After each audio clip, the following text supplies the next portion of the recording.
Hello everybody, this is Zach McClure. This is Alex Huddleston. And this is Evan Greenhoe. And this is Behind the Scenes, the first ever episode of our podcast. Woo! Yeah. So I guess since it's our first episode, I guess we'll go do some quick introductions. I'm Zach McClure, current RTVF student. I've done like a few films. I've been on a few music video shoots. Working on a cartoon right now. I've done some voiceover work. I'm kind of all over the gamut. I am Alex Huddleston. I've worked in radio for 5 years. I'm also an RTVF student. And I play bass very, very terribly. How's it going? I'm Evan Greenhoe. I'm a student, but not an actual student. And someday I hope to be a professional noisemaker. That's always a good goal. Yeah. It's the only goal. Have you looked at political hearings? So, today, since it's our very first episode, we decided we'll go ahead and start off with a bombshell. One of the most hotly debated subjects on the internet. Vaginas? Cats. Fan films. I was close. Okay. You were close. So that's made by vaginas. And cats. So, the very first question for anybody who might be listening is, what is a fan film? Does anybody have an answer? Well, it's where you take a bunch of fans and you film them. That's close. Well, see, that's the traditional fan film, but in the internet age, we've moved on. Now it's when you take a bunch of fans, coat them in shit, and then film them. That gets closer to I'm sorry, I completely forgot about modern editing techniques. Yes. And by shit, of course, we mean bad CGI and bad costumes. Thank you, Zack Snyder. And even more terrible scripts. So I guess from there, we will go ahead and ask, since everybody wants to know, are there any good fan films? Well, that's hard to say, really. I mean, that you really have to define what a fan film is, because technically everything that's created is, influenced by other things. Right. Like, you could make the argument that the sci-fi series Andromeda was a fan film of Star Trek. Yeah.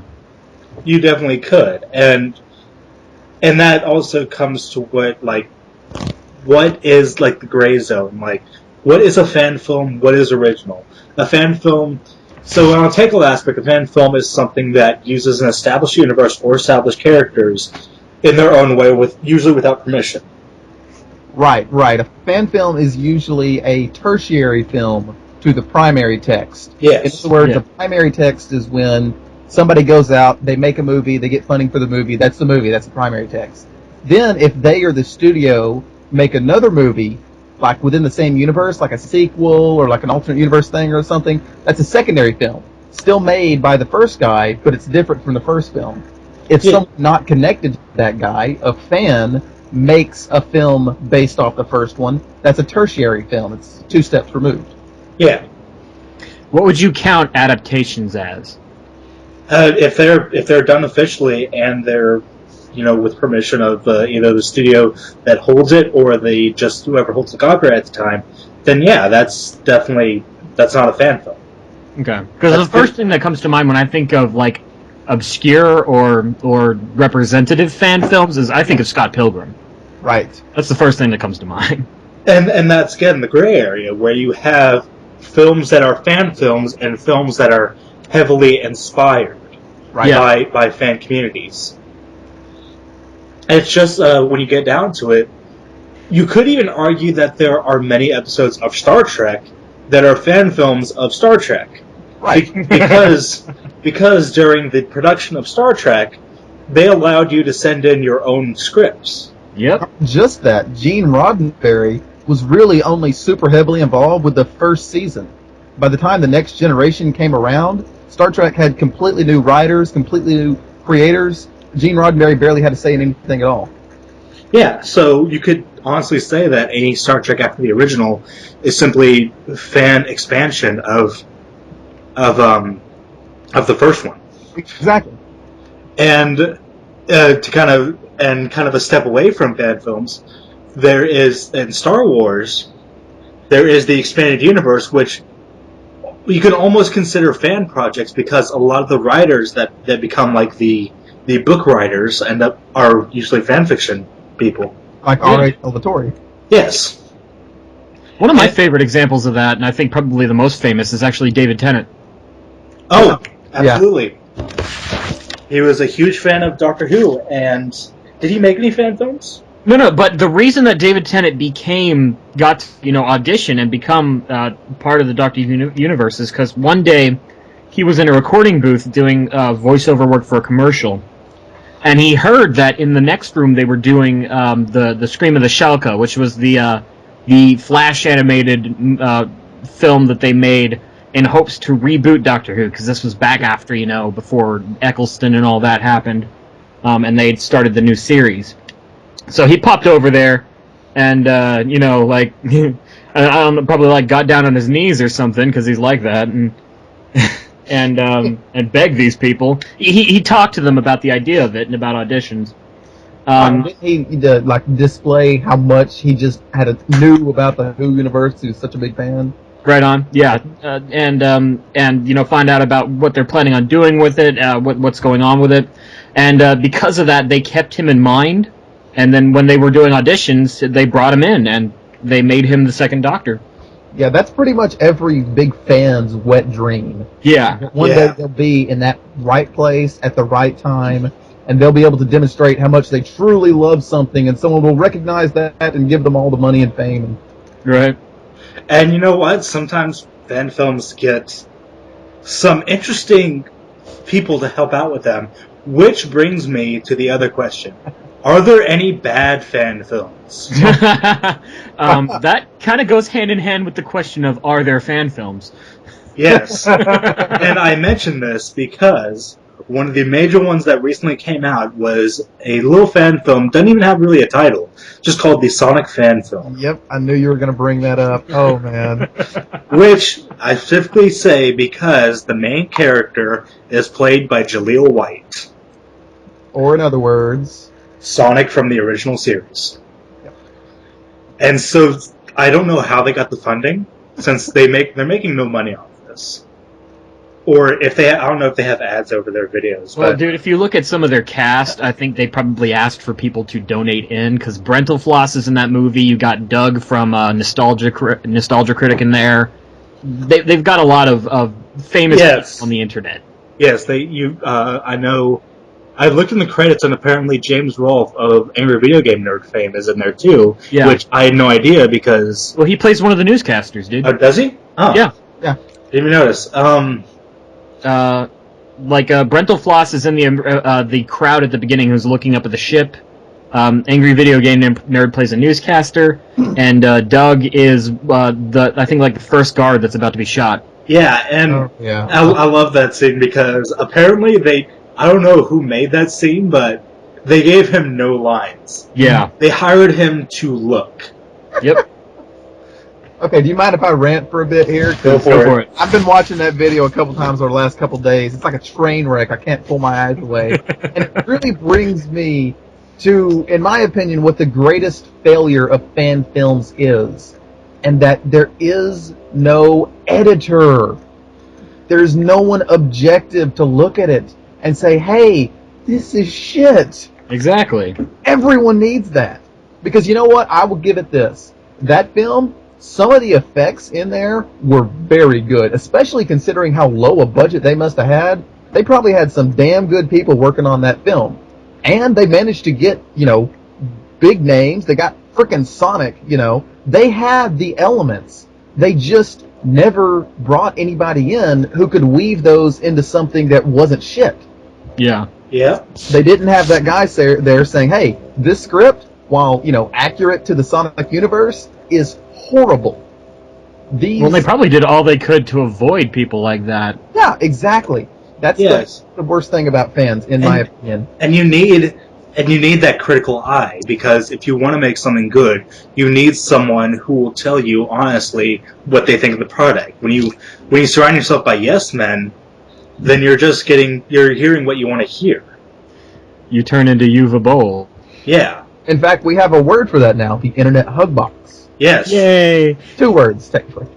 So let's step back a little bit. Well, what if you hyphenate it? We're going to step back a second and ask us, what is the earliest fan films that you remember and that exist?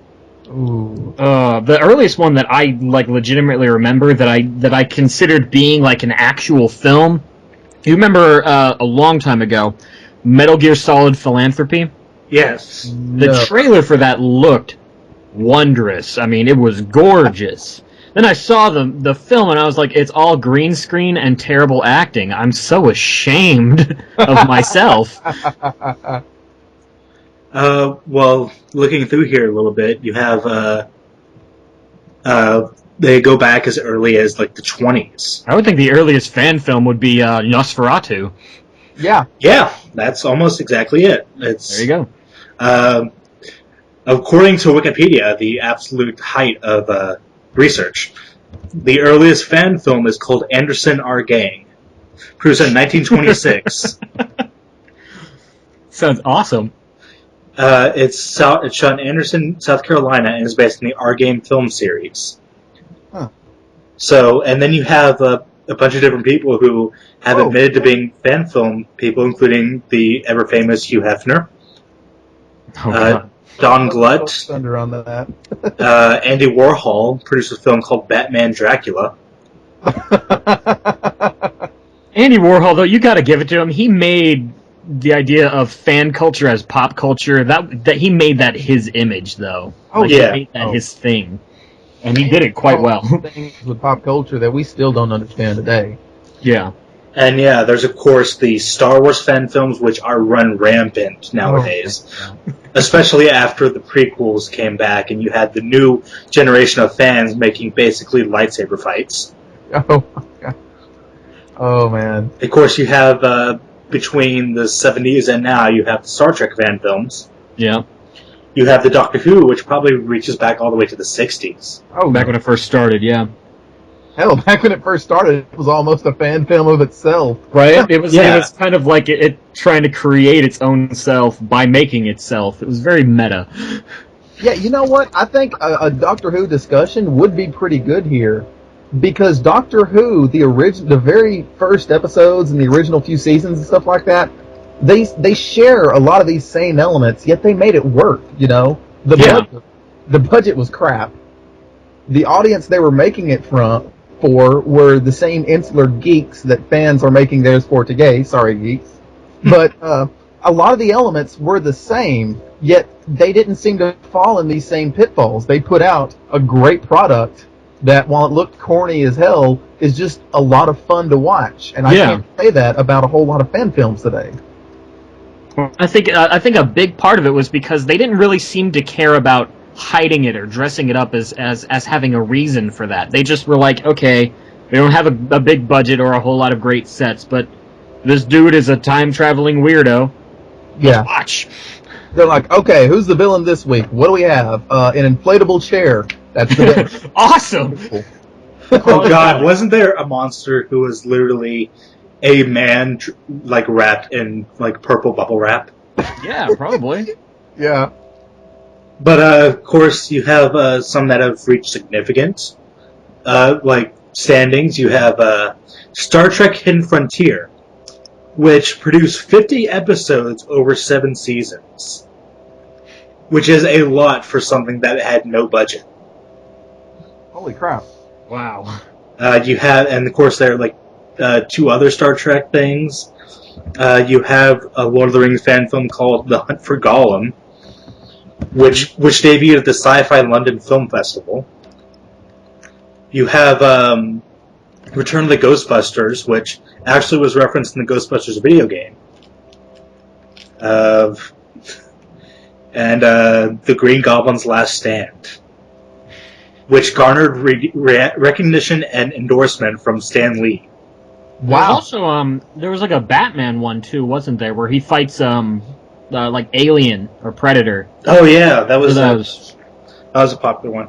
But yeah, we're not saying that fan films can't be good. We're just saying they usually aren't. Well, I mean, I think the reason that fan films, for the most part, are a lot easier to mock and have, I think, a much wider margin for being awful, is specifically because we were talking earlier about how there's no one there to say no. Right. And it's not a lot of it has to do. There are a lot of artists in there that go through training and are actually honing their craft. But a lot of it is just I think this is really cool, and I got a video camera for my birthday. Well, it's not. It's not just that. Like, yeah. I don't exactly remember the origin of this, but I've heard a theory that the internet is creating more insular communities. And that you get these people who they have a shared interest, and so they clump together about this shared interest, and the people who don't have that shared interest, the people who would normally be there to say, hey, this looks kind of stupid, they're not there, because the only people they have in that internet community are the insular people with the shared interest. And you know what? You could actually see some of that, because I just remembered something. The film, the documentary film Trekkies, yes. One of the main, I guess you can call them characters in that film, is a young man, I'd say around 16 years old, 15 actually, because he talked about getting his license, who was working on a Star Trek fan film. And his little group was a little insular group who supported him in every way, and you could say that it could have been kind of bad in that situation because you have a bunch of people simply supporting you and not giving critical analysis. But I guess he's one of the special cases because after that film, he ended up getting hired for a bunch of 3D effects, and he's now a very, very heavily touted CGI effects expert. Right. I can't remember his name, but... Well, I mean, you notice he didn't get hired for the script he wrote for the film, or he probably didn't get hired for the actors in the film. He had something that he was good at. It's like what I was saying earlier with that Sonic film that's going around the internet, is that some of the effects in it look really good. Like the robots, the I don't remember what they're called, but they actually look... I was amazed how good they look for being in a fan film. The guy that made those is probably really talented, and he did a great job on that. But it's not integrated into the rest of the film in any decent way. Yeah. Yeah, and I actually mentioned on Facebook when I first saw it that one of the biggest issues I had with it was the fact that, the people who were making this were making, day one filming mistakes. Yeah. You had stuff I remember there was one specific scene where they're focusing on an overhead display that's showing a news broadcast, and what they're doing is they're having the artificial shake like there's somebody just holding a video camera. You know what I mean? Yeah. But the handycam technique. Yeah, they're using the handycam technique, but they only applied it to the camera movements, not to the digital screen. So you have the camera moving around and the screen staying in the center. And the next time you watch it, you'll notice it too, because I think it's around this 2/3 of the film, 2/3 of the way in. Mm-hmm. And then there's stuff like tracking techniques with the 3D figures. They don't move like real creatures. Yeah. Whoever did the motion tracking for it should be fired if they were on a professional set. Well, it's that kind of thing where it's like they're floating because they're having them move along a singular line, but the terrain isn't built for that. Yeah, it doesn't feel like they're moving in a realistic way at all. Yeah, and especially with Sonic, who by the way looks like shit. They did this weird hair thing with him where his strands are 8 millimeters thick. Yeah. They're like spikes. It's weird. Actually, they were too thin for me. If he was just spiked, then that would be okay because I that's thought what it was he is. odd. Yeah. But well, I mean, it's that same issue. You've got video game logic that works fine in video games, but it doesn't translate to. Yeah, they're trying to take it to a different medium, and it doesn't go that well. And I will say a future subject for this podcast is going to be video games as movies. So save your discussion for that. Oh, wow. Okay, in that case, there's actually a couple things I was about to bring up that I'm going to put the lid on. We'll save on those. Yep. Okay, so to go into the technical aspect of it, what are the positives and negatives to fan films? I would say the idea that you're helping to create a more creative environment, I think, for people who probably don't have a whole lot of access to really get an outlet for that, I guess. That can be positive, and to kind of expand on that, sometimes people are really good at what they do, and they're really good filmmakers, but they're kind of creatively, like, dead. Yeah. Like, sometimes, like, I've met people who are great at, like, setting up shots and doing, like, very interesting things with camera, but creatively can't, like, write or, like, think of anything, because they're very technically minded, and when you look at creativity from technicality, then you have these issues with, like, you just have a lot of issues with it. So, for fan films, it lets them have this outlet for creating something without, like, and there's no real, like, nice way to say it, without having to think really creatively hard on it. Well, see, I would slightly disagree with that. If you're talking about, like, a fan film where they basically just shoot something exactly as it was in the game or the book or the movie or whatever it is, then yeah, sure. But there's two different kinds of creativity. There's the kind of creativity that's like world building, where you're able to make the connections, and then there's the kind of creativity that's character and plot driven. You know what I'm saying? Yeah. When you're making a fan film, even though many of them don't have it, you need that plot-driven creativity, because all you're getting when you make a fan film is you're getting the big stuff. You're getting the world. You're getting the universe. You're getting, like, technology and times and visual... We're talking, like, the difference between creating and adapting. Exactly. Yeah. Adapting requires creativity, because you have to come up with new characters, or at the very least, new situations for the old characters. You have to come up with some sort of plot that doesn't directly mirror whatever you're making, or else, why are you even making the film? Yeah. There is creativity required, but there's different kinds of creativity, and different people are good at different aspects of it. Yes. In my opinion, and I don't know very much about fan films, so I could be completely off base here.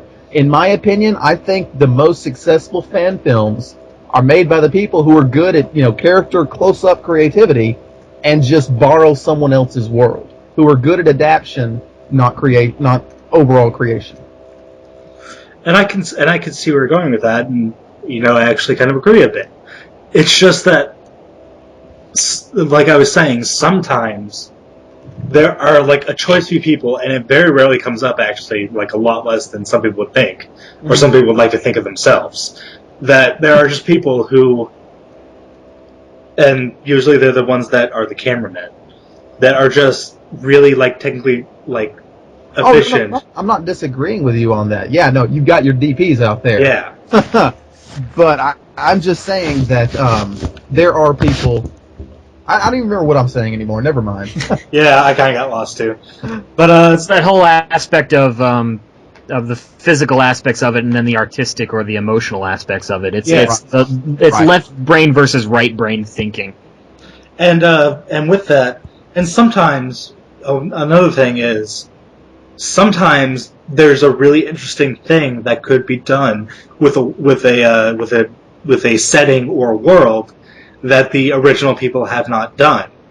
And so a fan film can kind of explore something that has not been explored yet. And that, I think, would be one of the few good aspects of fan films, because you can kind of take this world that's been established and take a deeper look at it sometimes. Right. I agree with that wholeheartedly. That's because oftentimes when you're making a product, a movie, a book, a video game, something like that, you have your where you start, you have where you end, you have the path there, but you've got to trim to make it all fit within the time, within the gameplay, within the pages.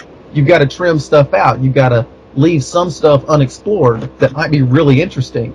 And fan films are very good at fleshing out those things. But then you need to find that center, that sweet spot. One of the things I think that a lot of fan films fail to do is, if you're a fan of something, you want to explore, its aspects as much as possible. That's what drives you.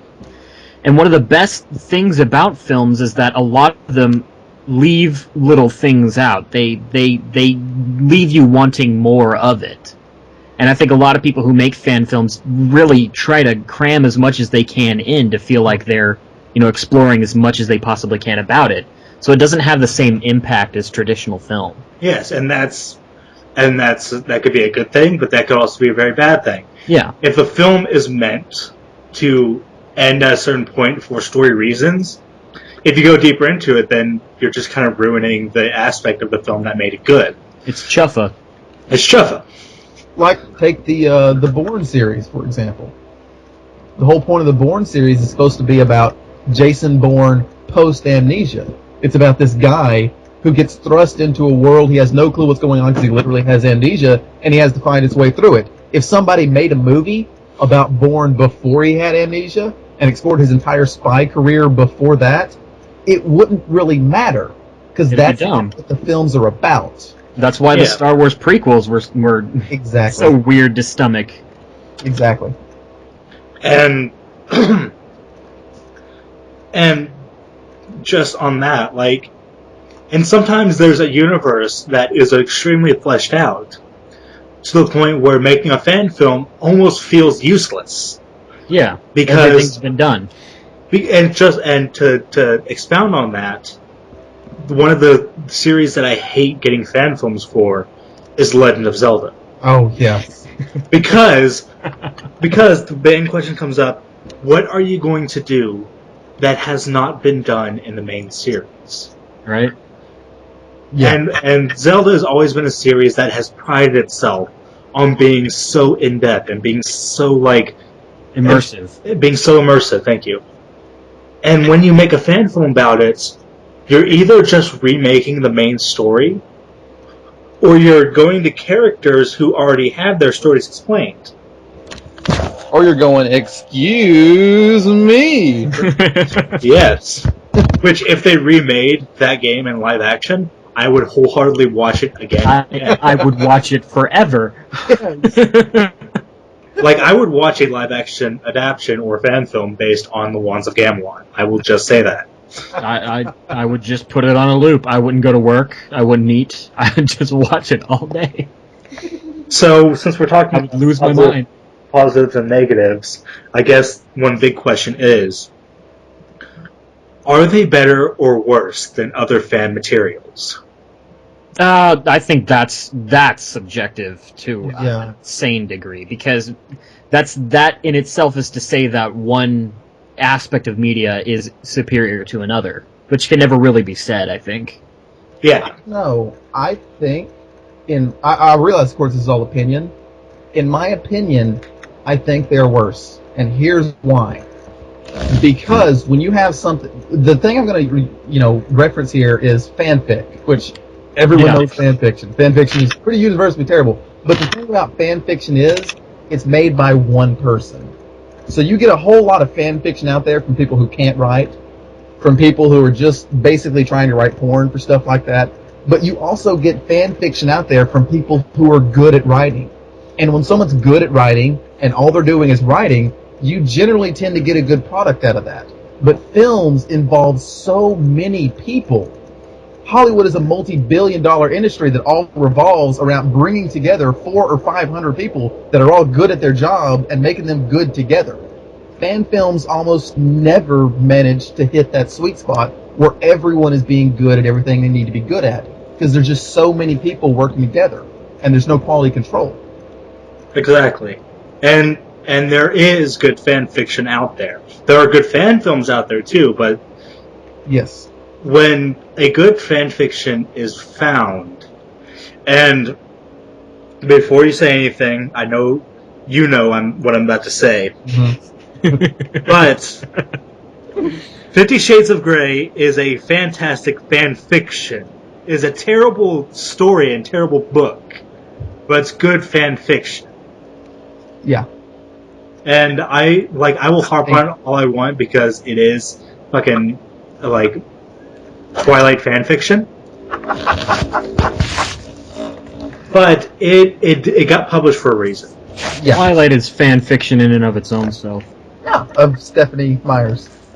Well, I mean, I'm sorry. I have read excerpts of the Anne Rice novels. I've seen the majority of the films, and it's literally taking the ideas of that and moving it a step further. It really is. Well, I think the biggest charge you could levy against, since we're talking about Twilight, the biggest charge you could levy against Twilight that really places it in the realm of fan fiction is the inclusion of the Mary Sue. Right. Oh, and of course I love the 50 comparisons of Bella's Of Bella to Myers. yes, Yeah. where they find 50 excerpts from the first book of her physical appearance. That are exactly, yeah. I love that thing. I've read through it all, and it's fantastic. Well, I mean, and I think in an aspect, there's nothing particularly wrong with sticking yourself in a universe if it's something you create. But when you make yourself the center that it revolves around, and you make yourself without flaws, it's not really something you need to share with anyone else. I disagree. Not about the second point. I do think there's something inherently wrong about sticking yourself in a universe. Because maybe it's just a subjective idea about writing. But in my opinion, if you really want to be a good writer, you have to create characters and then let the characters drive their own plots. If you're starting out and you're saying, okay, this is my character, this is what he's like, this is what he's going to do at the end of the book, you're writing it wrong. It's going to be terrible. You start off with characters, interesting set pieces, you give them personalities, and then you let them do what they're going to do, and at the end, interesting things happen. And you can't do that when you're putting yourself in the book. Not only because we're our own worst judges of ourselves, but also because it isn't really a character. It's you, you know? Yeah.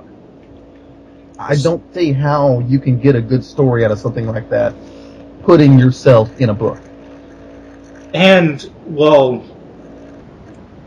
if you can put yourself if you're writing a book or a screenplay or making a movie, my view of it is you can put yourself in it, but you can't, it's almost an issue if you make yourself, the main character, or your reflection of yourself the main character, because then you're not stepping out of your comfort zone, and that's what I've always felt that film and writing should be. It should be you exploring your own creativity and seeing what you can do with what you have. So then you're a fan of the Quentin Tarantino school of it.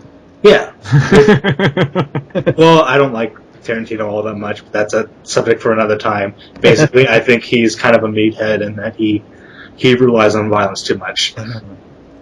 You heard it here, folks. Podcast number 3, Why Quentin Tarantino Sucks.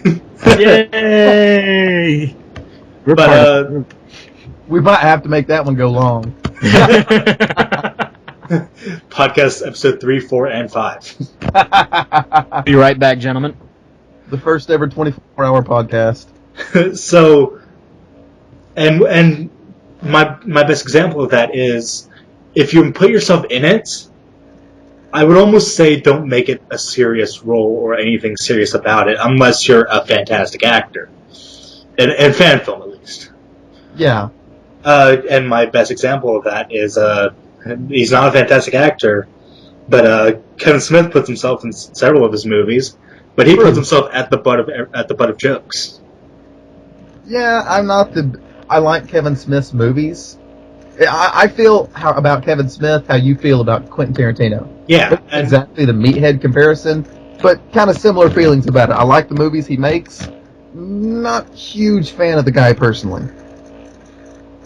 And yeah, I will even admit that Kevin Smith has some pretty serious flaws that I think sometimes affects how he perceives himself and how he's perceived by everybody else. Yeah. And on the other end, I will never say that Quentin Tarantino makes bad movies. Oh, no. I think I just have issue with some of the things he does. Yeah. Some things he does and some personal choices he makes. And I have similar issues with Kevin Smith. The whole critics issue, which, again, future episode, but how he handles critics and stuff can be questionable. But one that just threw all the critics out of a screening, right? Called off a screening. Basically, he called for a distribution auction. Basically, I don't know what the technical name for it, but he made a Red State and he had a screening of it where distributors can come and basically like bid for distribution for the film. And then after the screening was done, he basically went out on stage and said, "I'm going to self-distribute this." Nice. So he basically lied to a bunch of people and didn't handle the situation very well afterwards. And the big critic thing is he basically says that critics... Right, the criticism is useless and terrible. And No, he didn't say that specifically, but he said that critics should have to pay for films. He doesn't feel that critics should be able to get into films free. that's kind of retarded. I can see both sides of it, honestly. I think it's really neither here nor there, honestly. Yeah. Anyways, and that's kind of far off where we're Maybe we should topic today. cut this part. So, the other question is, and this is another major one, and I keep saying each of these are major, but it's my podcast. Why else are we doing a podcast? Are they damaging to the careers of filmmakers, fan films? I would go out on a limb and say yes. I don't think that they should be, but I do think that there's a negative stigma tied to the idea of specifically making things that are fan-based. Well, are you saying that they are negative for the people who direct the fan films, or they are negative for directors as a whole? Are they negative to the careers of the fan filmmakers? Okay, I misunderstood. Yeah, I would say generally, yeah. And why is that? Like, why specifically do you think it is damaging? Well, why do people make fun of frat boys who play the guitar? Because they only know Wonderwall? and that's the idea. It's the idea that you're not honing a craft as much as you could be. You're almost being a pretender at what you're doing. Yeah, and I do agree that it can be pretty damaging. There are definite exceptions. There are people that have made fan films and gone on to make professional films, or work on professional films. I wouldn't say specifically that they made them. You could almost say that Uwe Boll is a fan filmmaker. Yep. Yeah. But the biggest thing is that if you make fan films, you are now like solidifying yourself as a fan. Yeah. You are basically telling people when you make fan films that I am not specifically a creator. I could be, but instead I decide to focus on what I enjoy and use materials that I do not own to make stuff that I enjoy. I don't really know that I would agree with that so much. I mean, for one thing, fair use. I don't think there's any stigma against using materials you do. Unless you actually try to put out a feature-length film that you don't know the rights to. But I don't think there's any stigma per se against using fan materials to make fan films and stuff like that.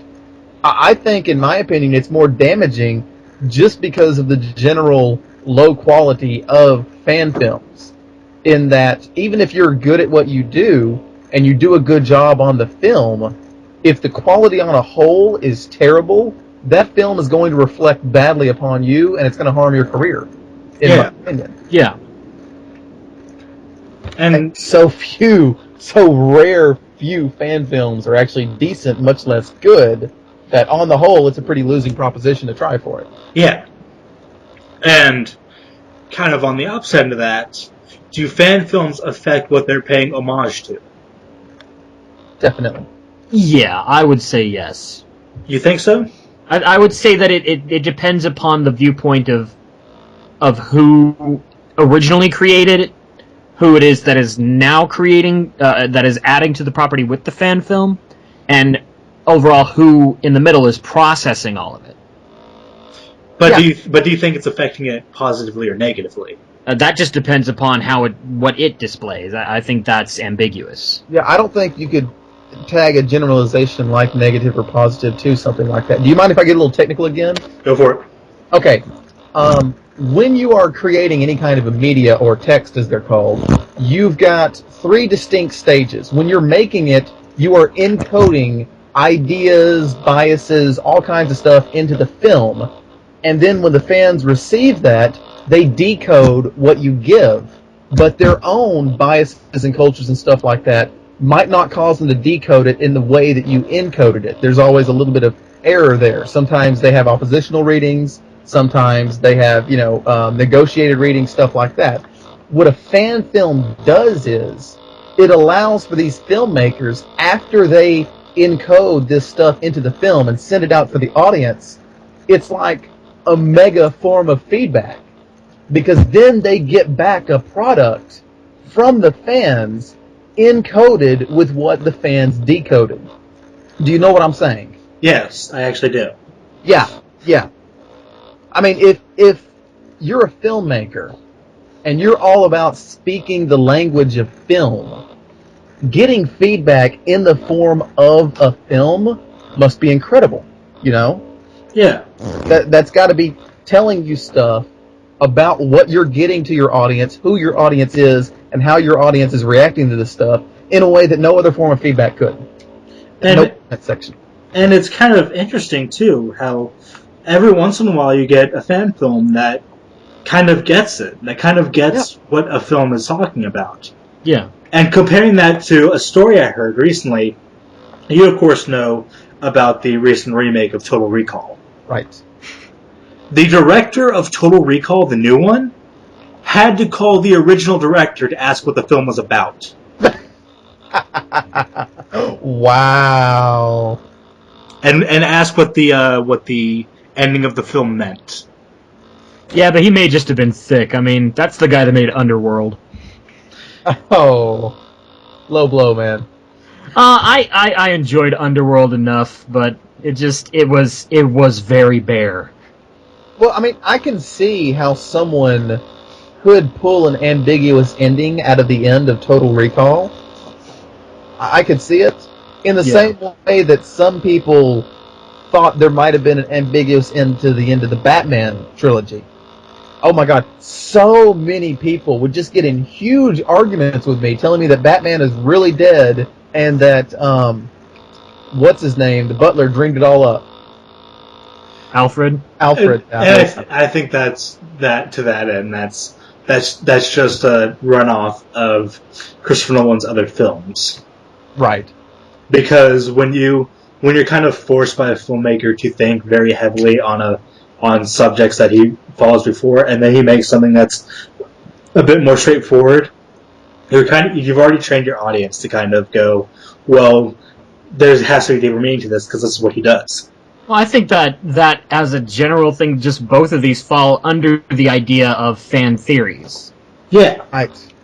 Which is the basic way that I tend to watch movies is whatever material I'm presented with, I'm just going to go ahead and accept. There could be alternate, endings to it or different ways to view it. That's cool, and I'd love to be part of those, but I'm not going to accept those as actual credible fact, Yeah. And in the internet age now, sometimes the fan theories become more official as they go on, because directors of TV shows and movies now have a more direct connection with their audience. Right. Yep. And what their audience wants to see. And it could be good, it could be bad. And there's no saying, and it just goes from person to person if it's going to be good or bad. So, let's go technical for a second. What makes a good fan film good and a bad fan film bad? Everything. Nothing. It's hard to draw a parallel. What makes Clerks good, but Clash of the Titans bad? I'm going to take what wouldn't be a lot of people's first response here, and I'm going to say it's the script. That's what I'm going to stick with too. Yeah, although I'm not usually one much for praising the script of a film over the other elements of it. I think that in general, the script of a fanfic is usually the most important part of the fanfic and the part that fails the hardest. Fan film. I'm sorry. Actually, I would actually consider that my first answer, specifically because what you usually would praise on a regular film has already been made. Right. The aesthetics, the characters, and everything like that are shown in an original film has already been made. So when you make a fan film, the aesthetics, the characters, the attitude, and the way people act are being copied.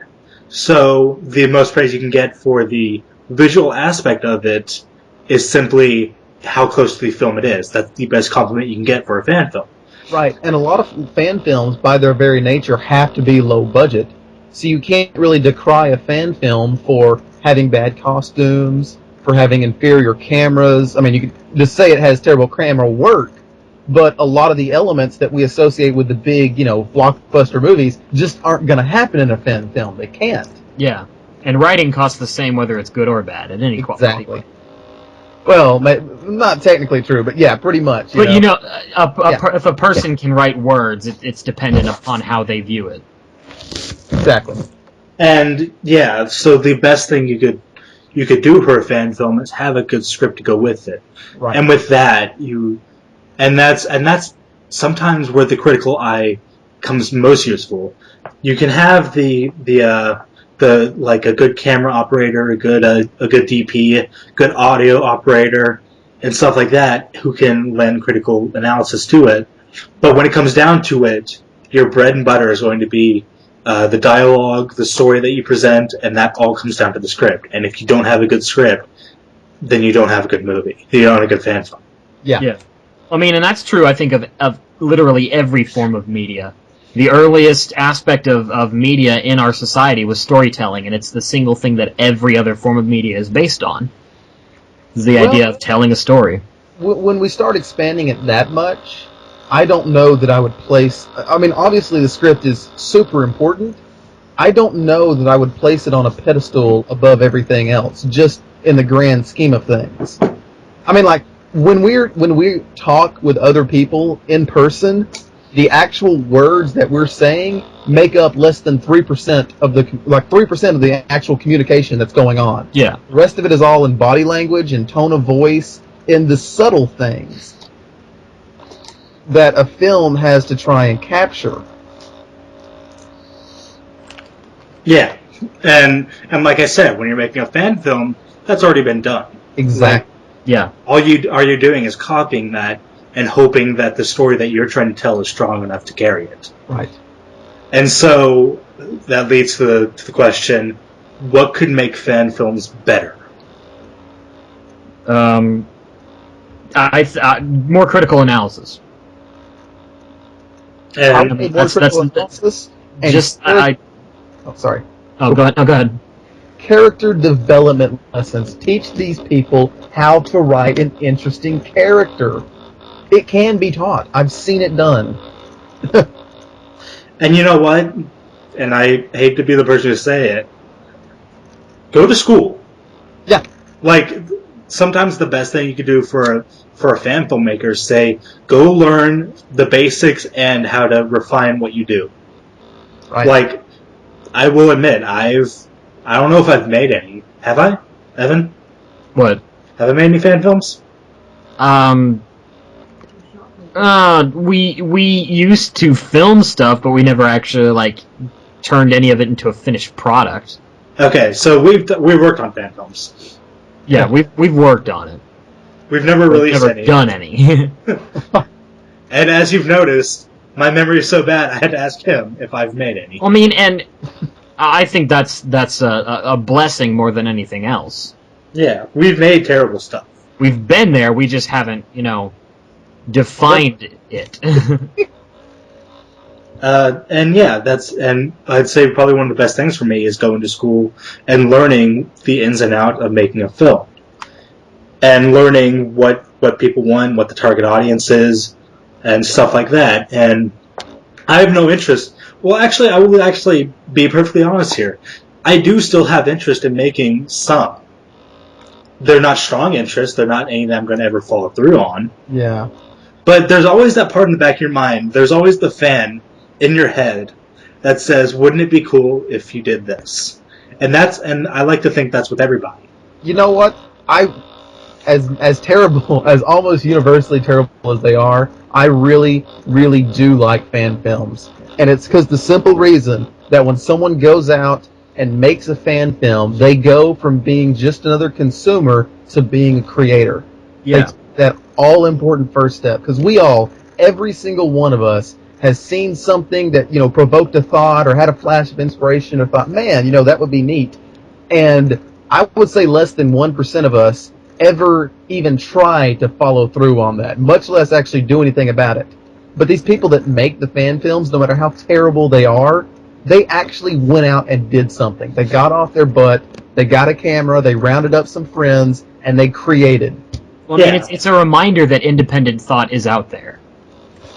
And the consumer is not always the consumer. The consumer is not just a faceless being, and that's one thing that I think a lot of studios forget, that they're just making basically drivel for people to eat up and buy. And that's a lot of issues that people have with studios, and I think fan films kind of help the fact that these people that you think are kind of just faceless people are creators themselves, and a lot of people have interesting thoughts when it comes to stuff. Actually, I actually just remembered a few that I liked. Hey, nice. There's one called I think like Street Fighter High School. That sounds familiar. I think I've seen that. It's a parody of High School Musical. Nice. Using Street Fighters, and it's genuinely funny. Was it Street Fighter? I thought it was a different. No, it was Street Fighter because Fighter. I remember because the spider-like lady from Street Fighter 4 did like a song to Dulcine. Oh no, I'm thinking of something else somebody showed me called Gotham High. Oh yeah, that was not a fan product. That was actually going to be an official thing. Oh really? Yeah. And there was also wasn't also a fan film or fan series called Video Game High School? Yes, and that actually involved some slightly bigger name actors. Like I know it involved one of the guys from 5 Second Films. Yeah. Oh, I love 5 Second Films. I can't remember his name, but he's like the blonde guy with kind of the chubbier face. Yeah. And he plays one of the main villains in the movie. I haven't watched it yet, but I've heard good things about it. And yeah, that's one of those other things that comes from the fan community. I wouldn't consider it a fan film, but it's definitely one of those that is inspired. And I think I would consider it as much a fan film as I would consider Code Monkeys a piece of fan media. Yeah. Yeah. And Code Monkeys, you could argue a lot of that because they've done entire episodes that are inspired by like specific games. You have the E.T. episode. Yep, that's what everybody thinks of. But I was going to say the Prison Break episode, which is basically Contra. Mm-hmm. Yeah. Or the Moonwalker episode with Michael. Yeah, Michael Jackson. Just Michael Jackson's Moonwalker. That's one of my favorite episodes. That's a pretty good one. You mentioned 5 Second Films. And I think that's an interesting thing relating to fan films, in that there are a few of those 5 Second Films out there that could arguably be fan films. Yeah.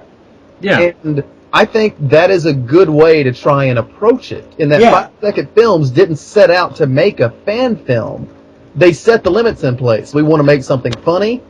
We want the joke to come across in 5 seconds. They set all these rules in place, and then they started saying, okay, now what can we fit in here? Yes, and the last question on here was, should they continue being made, fan films? Oh, on that point, I was going to say there is a single genre of fan films which I will wholeheartedly always support, and that is the parody film. Parody films are the best. Definitely. Oh god, the best one, which I have watched at least 4 times now, which is called Captain Planet with Don Cheadle. Yes!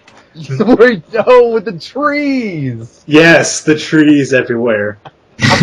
Everyone's a tree. I was. Zach, okay, you know who the creator Charlie the Unicorn, right? Yes. He makes live action films occasionally. I think his name is Alex Steele or Jason Steele. One of them he did was called the Fantastic Adventures of Dr. Fabulous or something like that. It is a parody of Doctor Who. And I think it's a really good example of how to do parody fan media. Because it's absolutely out of the wall. Like, he accidentally opens a portal through time and space when he's trying to put together a coffee table. Stuff like that. It's just absolutely balls to the wall insanity. Oh God, there is a group online who makes short films, and I can't remember their name. They made like hold on. 10 bucks is how it should have ended. No, it's Corridor Digital. Dang. Oh, yeah, I know them. They made stuff like IRL video game glitches. Mm-hmm.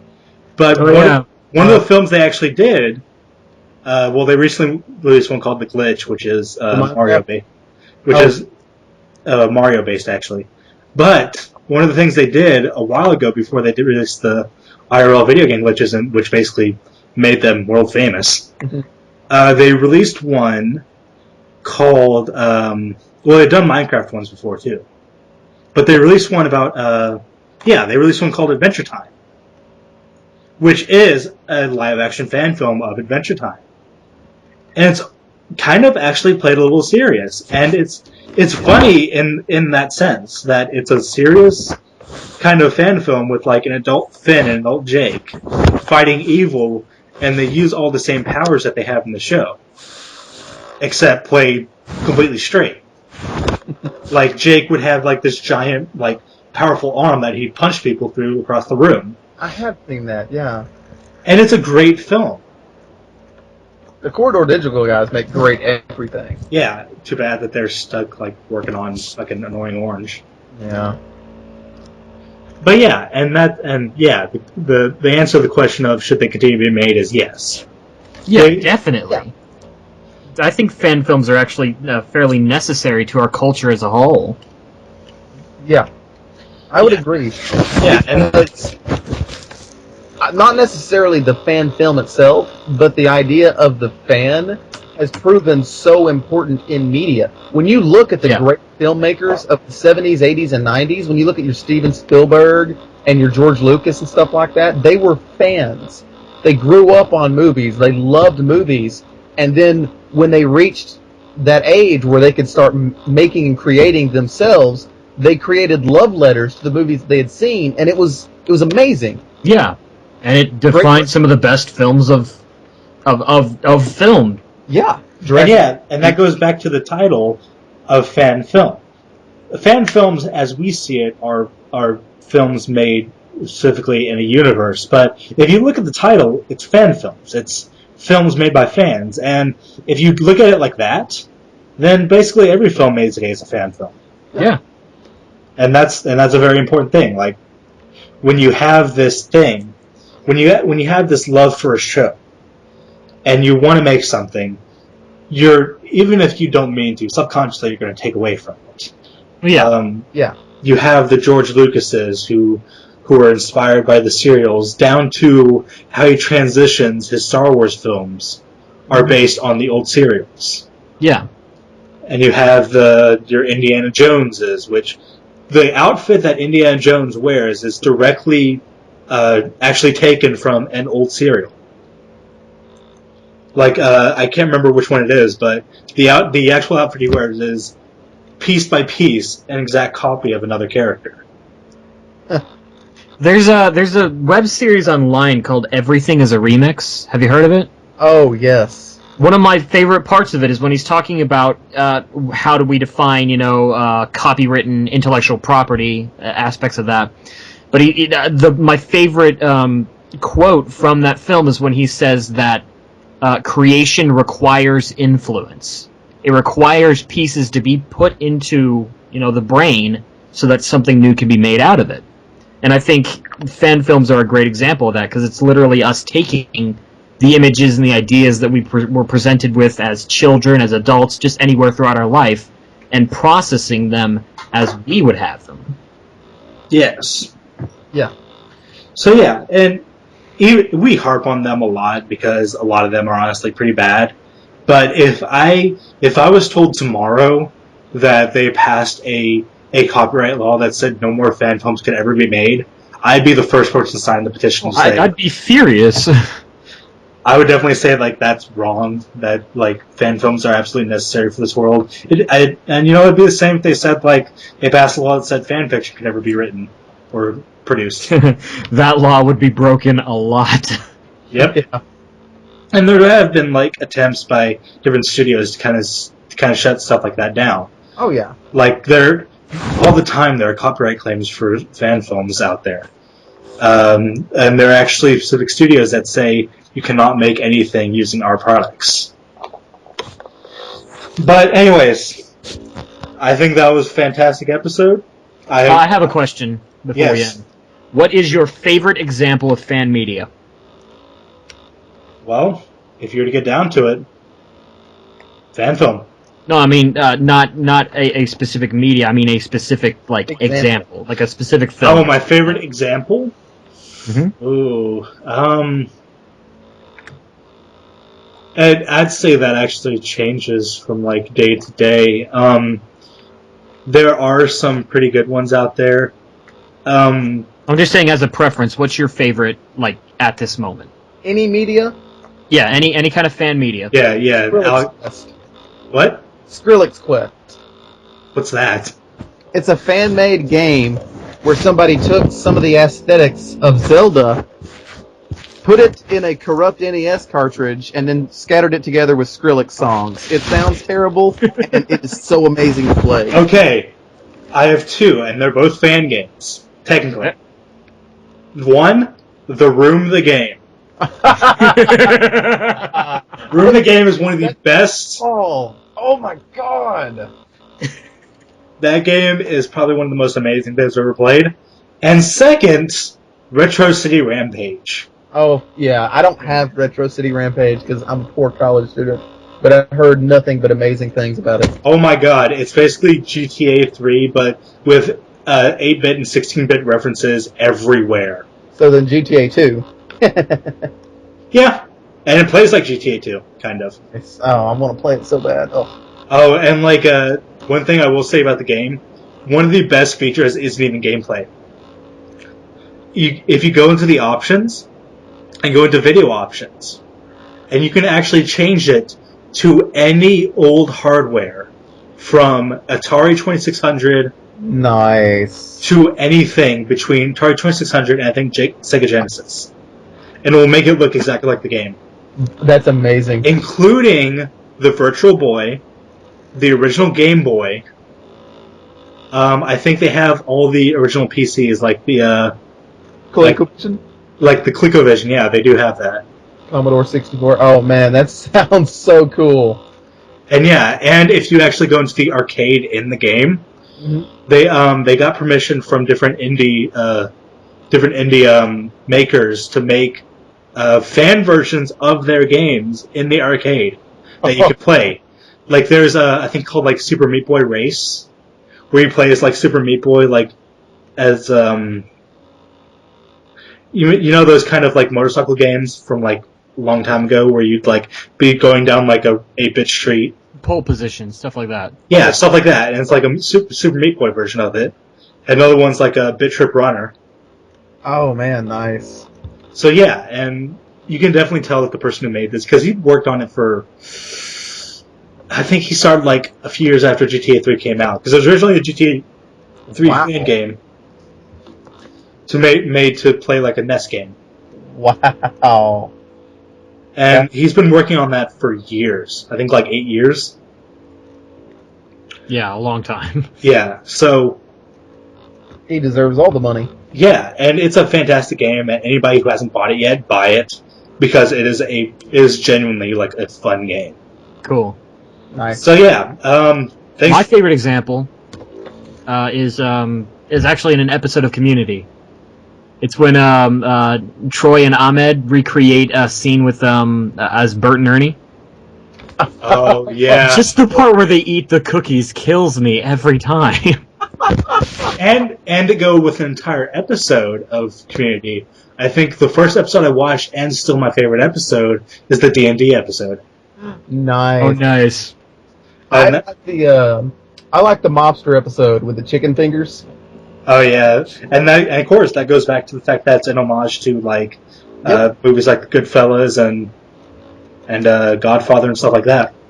I also And you know what? particularly love. Like, since we're talking about, fans don't have to be fans of a specific property.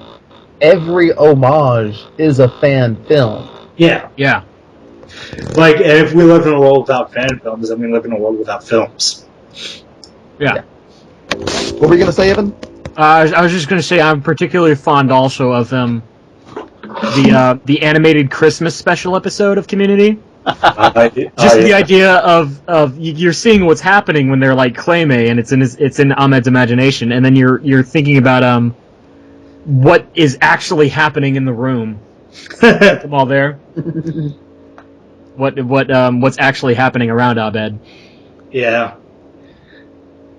All right. Well, that was a very eventful episode. Very fun.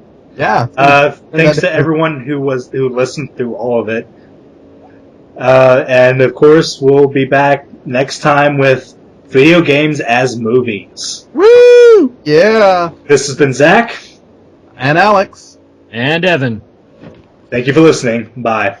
Suck it, Tarantino.